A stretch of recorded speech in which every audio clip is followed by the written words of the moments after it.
నమస్కారం. ఇవాళ ఒక మంచి మాటతో మనం ఈ కార్యక్రమాన్ని మనం ప్రారంభించుకుందాం. శత్రువు అనే ఈ 3 అక్షరాల మాట అనగానే చాలామందికి ఎన్నో రకాల అర్థాలు, ఎన్నో రకాల అంశాలు ఈ మనిషి మెదడులో మనకి మెదులుతూ ఉంటాయి. ఎన్నో రూపాలు కదలాడుతూ ఉంటాయి.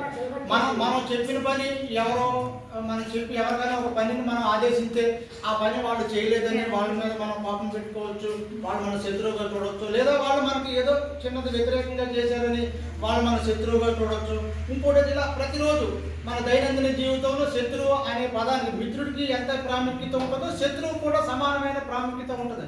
ఎందుకంటే మన ఆలోచన విధానం ఇవన్నీ బయటకు కనిపించే శత్రువు కంటే ప్రతి మనిషిలో నాతో సహా ఎవరైనా కూడా వాళ్ళకు కూడా ఒక శత్రువు ఉంటాడు. అదే కోపం.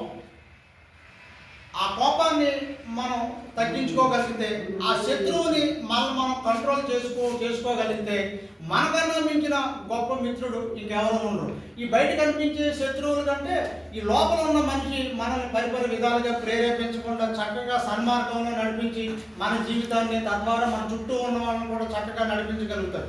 ఈ శత్రుత్వం అనే భావన, శత్రువు అనే ఫీలింగ్ మనసులో మనం తీసేయగలిగితే అందరూ కూడా మనకి పాజిటివ్గా కనపడతారు. నెగిటివ్ అనే ఫీలింగ్ మనతో ఉండదని నా భావన.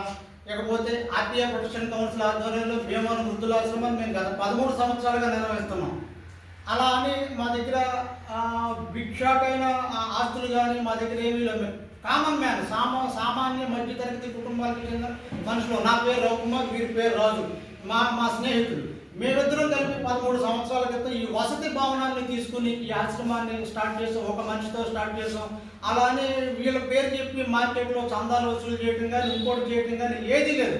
మా కష్టమే, మాకు ఏదో కలుగున్నంతలో మేము ఇలా పెడతా ఉన్నాం. ఇవాళ మా దగ్గర 52 మంది వృద్ధులు ఉన్నారు.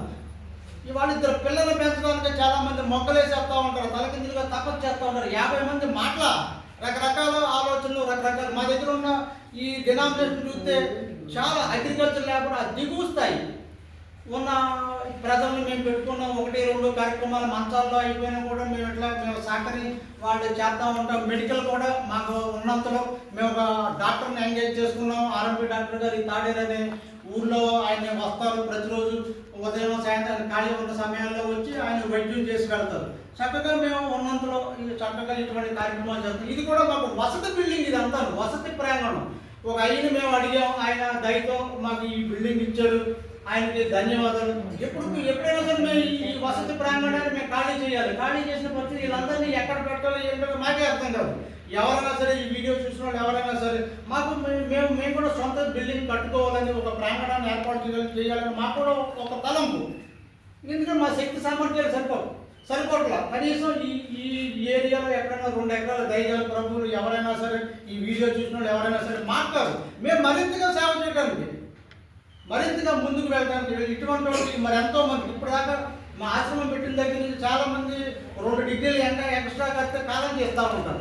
అటువంటి వాళ్ళు అంత్యక్రియల దగ్గర నుంచి భుజాన్ని పాటు మోసిన సందర్భాలు చాలా ఉన్నాయి. 10 మంది దగ్గర నేను, వారు, ఆయన పేరు రాజు, మేమిద్దరం ఆయన కౌంటర్లో ఉంటారు. నేను ఎక్స్టర్నల్ ఇష్యూస్ అన్ని చూస్తాను, బయట విషయాలను చూసుకుని ఆయన కౌంటర్లో ఆయన కన్న బిడ్డలాగా ఆయన సాగుతూ ఉంటారు.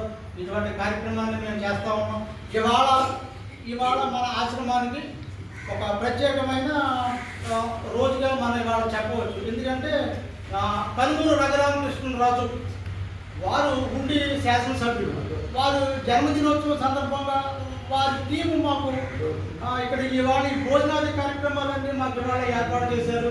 ఒకసారి వారికి రఘురామకృష్ణరాజు గారికి జన్మదిన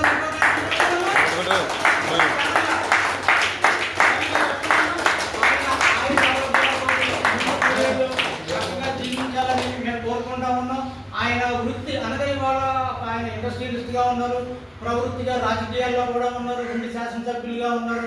ఆయన మరింత పేరు తెచ్చుకుని ప్రజల్లో ముందుకు వెళ్ళాలని మేము కోరుకుంటా ఉన్నాం. భోజనాది కార్యక్రమాలతో పాటు ఇక్కడ ఉన్న మా వృద్ధులకి ఒక టవల్, వీడియోలో చూస్తారు, ఒక టవల్, ఒక లుంగి, అలా 52 మందికి మాకు ఇవ్వడం జరిగింది. వారికి కూడా మరొకసారి మేము ధన్యవాదాలు తెలియజేస్తాము. మేము పేరు చెప్పి రసీదు పుస్తకాలతో ఊరంతా తిరగడం కానీ మా అరిచేయి అంటే దోషుడి ఆకాశం వైపు చూడకూడదని మేము కోరుకుంటాం. ఇలా చూడటం అడుక్కోవటమే, ఇలా దోషుడు పడతామంటే అలా కాకుండా మేము మాకున్న దాంట్లో మేము చేస్తూ ఉంటాం. ఇవాళ ఈ వాళ్ళు వచ్చారు, ఈ కేక్ కూడా పంపించారు. ఈ వృద్ధుల్లో ఈ వీరి చేత మన కేక్ కట్ చేద్దాం. వీరి పేరు మాణిక్యం గారు, వీరికి 70+ ఏజ్ గ్రూప్. ఒకసారి కేక్ కట్ చేస్తారమ్మా, చేయండి.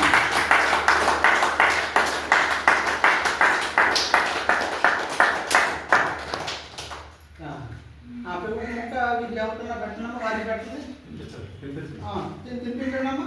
మీరు కట్ చేశారు కదా రఘురామకృష్ణరాజు గారు, వారి పుట్టినరోజు సందర్భంగా వారికి పెట్టండి. మీరు వారికి పెట్టండి. Okay, thank you. ఇప్పుడు భోజనాల కార్యక్రమాలు కేక్ కటింగ్ జరుగుతుంది. ఈ కేక్ను కూడా తలప ముక్క అందరికీ పంపిణీ చేయడం